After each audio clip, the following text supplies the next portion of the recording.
Vous êtes très nombreux devant vos postes téléviseurs de partout où vous nous suivez. RTGT, votre chaîne des proximités. Mesdames, Messieurs, les journaux, c'est l'heure. Bienvenue à cette nouvelle édition à la une de l'actualité. La distribution des jetons aux habitants lancée par la CENI pour les processus d'enrôlement qui doit prendre fin ce mercredi 22 mars 2023 suscite beaucoup de mécontentement. Ce dernier dénonce les antivaleurs auxquelles ils font face dans différents centres d'enrôlement. Les requérants demandent à la Commission électorale nationale indépendante de prolonger encore un certain nombre de jours car beaucoup d'entre eux risquent de ne pas recevoir les jetons. Les détails avec Georges Degustener. Après l'écoulement du délai des 10 jours des processus d'identification et d'enrôlement ajouté par la Commission nationale indépendante CENI en sigle afin de permettre à tout citoyen congolais d'obtenir sa carte et qui a pris fin le lundi mars dernier. En vue de réaliser l'objectif civique, c'est lui d'octroyer à tout le monde la pièce d'identité. Une opération de distribution des jetons a été lancée le mardi 21 mars afin d'atteindre tous les citoyens pour l'enrôlement et qui doit prendre normalement fin ce mercredi 22 mars. D'après les constats effectués par les reporters qui se sont rendus dans différents centres d'enrôlement, les requérants disent que la distribution des jetons est extorquant car ils sont soumis au paiement avant l'obtention de ces derniers. L'état est dur. Jusque-là, nous sommes en attente de l'enrôlement. Il y a certains qui ont déjà reçu les jetons et les autres n'en ont pas encore reçu. Et c'est après avoir donné leur argent.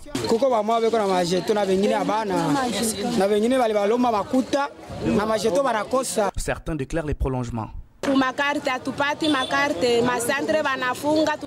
carte et les centres sont fermés. On dirait qu'on n'est pas congolais. Même les jetons en question, on ne les a pas encore reçus. Que la CENI ajoute encore un certain nombre de jours.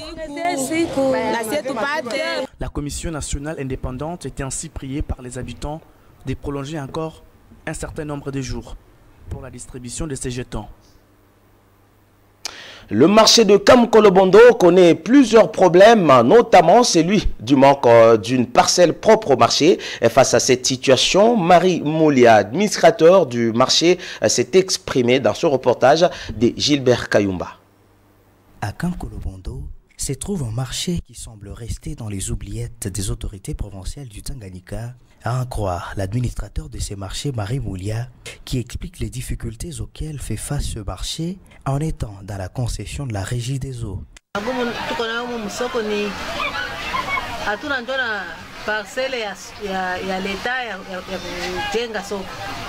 Nos difficultés sont nombreuses.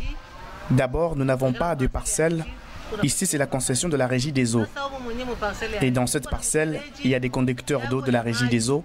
Maintenant, quand ils font l'entretien de leurs tanks, c'est nous qui souffrons. Nous demandons au gouvernement de nous donner une parcelle propre à nous. Je demande aussi aux mamans revendeuses de poissons frais de respecter leurs marchés respectifs afin de ne pas créer un marché pirate qui est condamnable.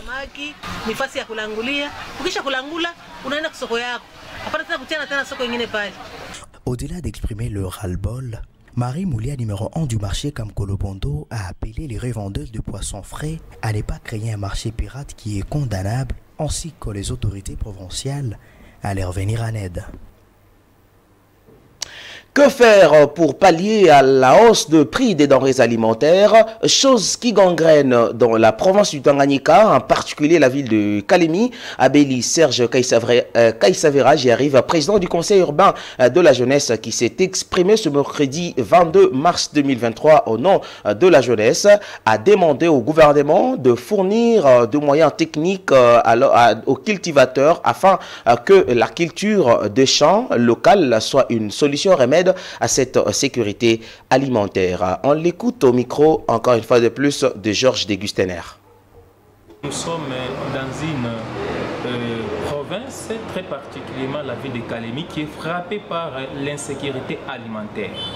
Alors, face à cette situation, nous avions proposé tout d'abord au gouvernement provincial, précisément au ministère de l'Agriculture, qui est chapeauté par son Excellence Dr Jerry, d'abord que le gouvernement ait ses propres champs, donc ses propres productions. Nous voyons partout ailleurs, le gouvernement a toujours eu ses champs propres.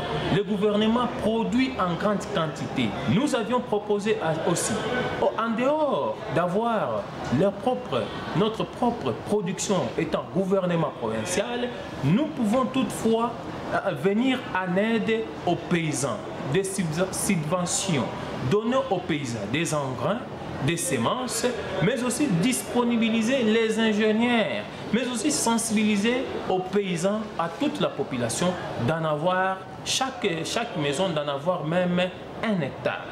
Mais aussi ce qui est pour le moment, parce que nous pouvons avoir les champs, mais pour produire, ça peut prendre du temps. Par exemple, les maïs, il faut 3 mois, 4 mois pour arriver à la consommation. Nous avions proposé au gouvernement de pouvoir aller acheter les maïs cher et de venir vendre à la population moins cher, tel que ça s'est fait dans la province du Haut-Katanga. D'où nous demandons au gouvernement provincial de pouvoir réhabiliter des routes à desserte agricole. Il faut que le gouvernement disponibilise des engrais. Il faut que le gouvernement disponibilise tous les outils, soit toutes les techniques nécessaires pour avoir une production de qualité et en quantité. Je sais très bien qu'ils ont aussi quand même honoré l'une de nos recommandations, qui est celle d'avoir le champ. Je félicite le gouvernement en passant. Donc il y a 50 hectares de maïs. Et bientôt là, ce sera la récolte. Mais cela ne suffit pas. Vu la démographie, vu le nombre de citoyens de la province Tanganyika, de la ville de Kalemi, 50 hectares ne suffit pas. Il faut qu'ils partent au-delà des 50 hectares pour que nous ne parlions plus de l'insécurité alimentaire dans notre chère province.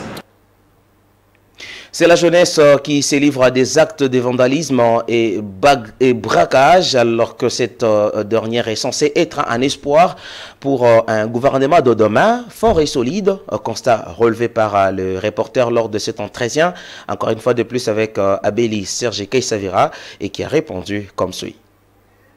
L'insécurité ici dans nos territoires, les gens ont peur. Les gens sont frustrés, ils ont peur d'aller faire quoi? D'aller cultiver, sachant très bien que lorsque la culture arrive à l'âge de la maturité, elle sera attaquée par les hommes non vraiment identifiés. Vous voyez que c'est une perte, raison pour laquelle le gouvernement d'abord doit faire en sorte que la population ait confiance dans les cultives. Et pour avoir confiance, il faut qu'il y ait la sécurité.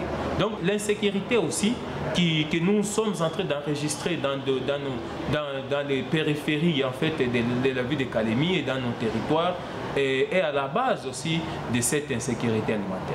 Mais aussi, je tiens vraiment à condamner cette continuité de vol qui est effectuée par la jeunesse en majorité. Alors, vous nous dites, qu'est-ce que nous faisons pour sensibiliser cette jeunesse à ne pas emboîter ses pas?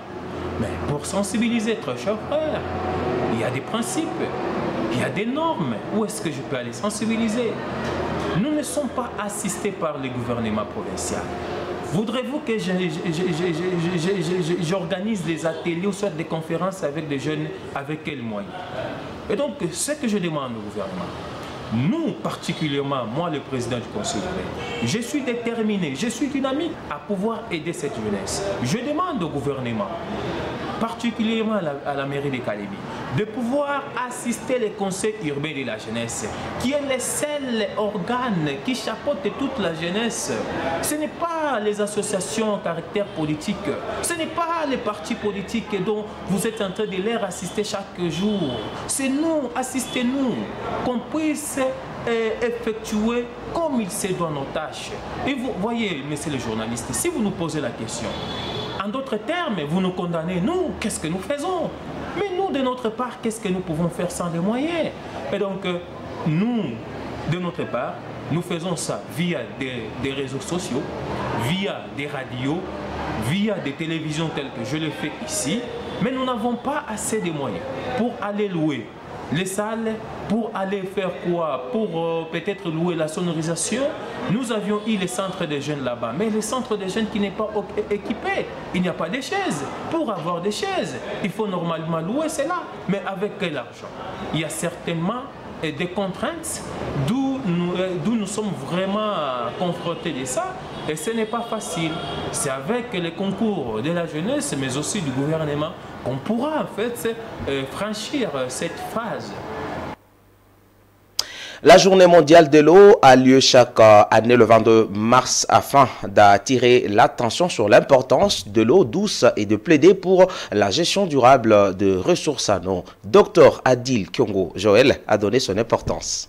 Sur le plan chimique, d'abord l'eau, c'est une substance chimique qui est composée par une molécule appelée H2O. Là, on peut trouver l'hydrogène, des hydrogènes et de l'oxygène. C'est pour vous témoigner que l'eau doit jouir un élément très capital dans notre organisme. Là où il y a l'oxygène, on sait que le rôle de l'oxygène, c'est quoi dans notre vie. Et avec cela, ça pourrait aussi nous parvenir de donner quelques aspects positifs pour l'eau. Parce que l'eau joue un grand rôle dans notre organisme. Il doit arriver à réguler certaines températures au niveau de notre organisme. Et parfois, il doit aussi nous épargner de certaines pathologies, surtout certaines pathologies qui peuvent être dites par manque de la non-consommation d'eau au niveau rénal, par exemple les lithiases au niveau rénal. Les lithiases, ce sont des cailloux qui peuvent se développer au niveau rénal, surtout très fréquent chez les femmes. On peut trouver aussi des lithiases au niveau de la vésicule biliaire. Ce sont des cailloux qui se développent au niveau de la vésicule biliaire. Et sans oublier, il faut vous signifier que tout le monde qui doit se mettre à consommer une eau importante, il aura un bon raisonnement. Les mémoires doivent être bien rafraîchies. Parce que quand vous consommez suffisamment de l'eau, il doit vous épargner de tout trouble cérébral, tout trouble de conscience. Vous serez toujours en ayant un regard figé et une bonne concentration. Parce que le cerveau en a besoin, parce que l'eau seule contient de l'oxygène. Et l'élément très nutritif pour notre cerveau, l'eau aussi est parmi. Il doit nous apporter cet oxygène. Et néanmoins, l'eau aussi doit nous épargner de certains signes de déshydratation. Si quelqu'un ne prend pas suffisamment de l'eau, il doit présenter des signes de déshydratation, tels qu'une sécheresse épicale. Juste dire à la population que nous devons surtout arriver à consommer une eau qui est propre. Si on n'a pas de moyens pour acheter de l'eau minérale, on peut bouillir de l'eau à une température de 100 degrés Celsius. Si on estime qu'on a des moyens, on peut acheter de l'eau minérale. Cela peut nous aider tout en accompagnant avec les mesures hygiéniques. Il faut se laver les mains pour nous épargner de certaines pathologies infectieuses qui peuvent en découler. Mesdames et messieurs, pour terminer, les médias et journaux parus ce mercredi dans la capitale RD congolaise se sont focalisés sur le processus électoral en RDC. Revue de presse.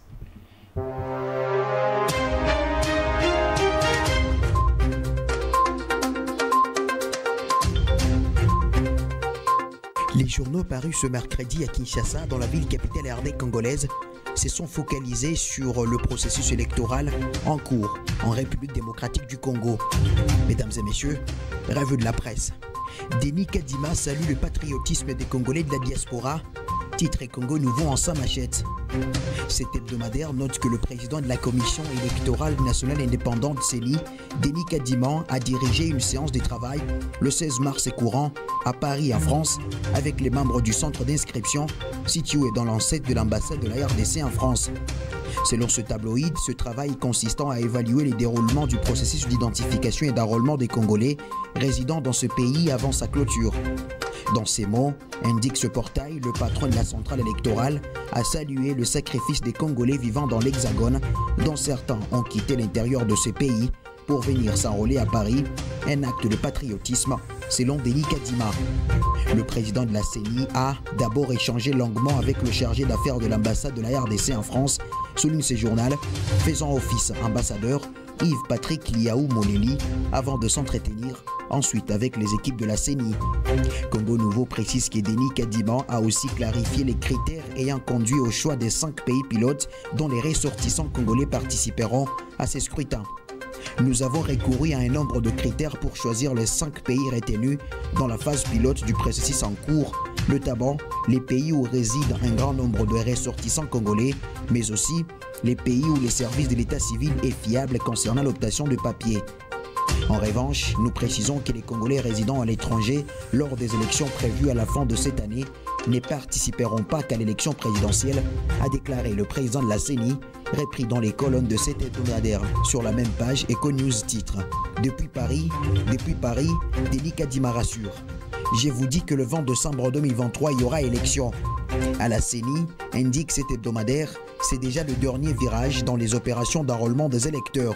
Après la fin de l'enrôlement dans la deuxième ère opérationnelle qui comprend essentiellement les provinces du centre et celle du Grand Katanga, écrit ce tabloïd, il ne reste plus que la troisième ère opérationnelle.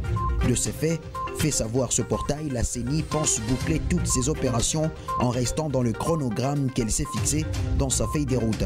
Pour Denis Kadiman, président de la CENI, souligne ce journal, il n'y a donc aucune raison de parler d'un éventuel glissement du cycle électoral. En séjour à Paris, en France, Denis Kadiman se montre intransigeant. Je vous dis que le 20 décembre 2023, il y aura élection. Nous avons un calendrier et si vous le consultez, vous allez voir que nous sommes à jour, les choses évoluent telles que prévues et nous sommes optimistes, souligne Econews. Au pays, écrit Forum des As, le président de la CENI s'est entretenu avec une délégation de la Fondation Leader pour la Paix, conduite par son président Jean-Pierre Raffarin, Premier ministre honoraire de la France. Selon ce quotidien, le cheminement du processus électoral en cours en conformité avec le calendrier publié par la CENI était au centre de leurs échanges. Au cours de cette entrevue, le président de la CENI était accompagné du rapporteur adjoint Paul Mouindo Moulemberi.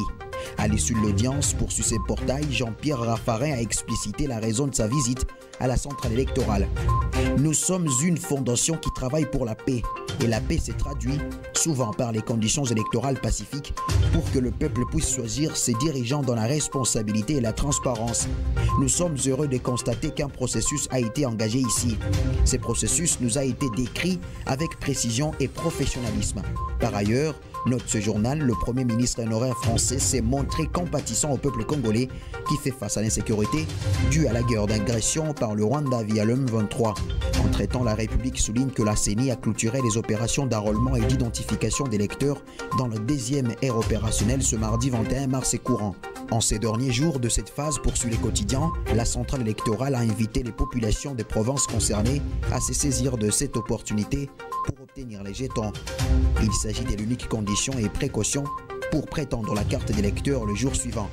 Selon ce tabloïd, au total 9 provinces sont concernées par cette clôture des opérations d'enrôlement et d'identification d'électeurs dans la deuxième ère.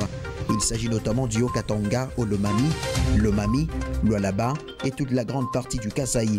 Pour la diaspora, indique ce portail, les pays sont l'Afrique du Sud, la France ainsi que la Belgique. C'est tout pour la revue de la presse. Merci pour votre particulière attention. Mesdames, Messieurs, c'est avec le même plaisir que nous allons vous retrouver très prochainement, mais ce journal est terminé par ici. Restez pour la suite de notre programme et portez-vous bien chez vous. À très bientôt.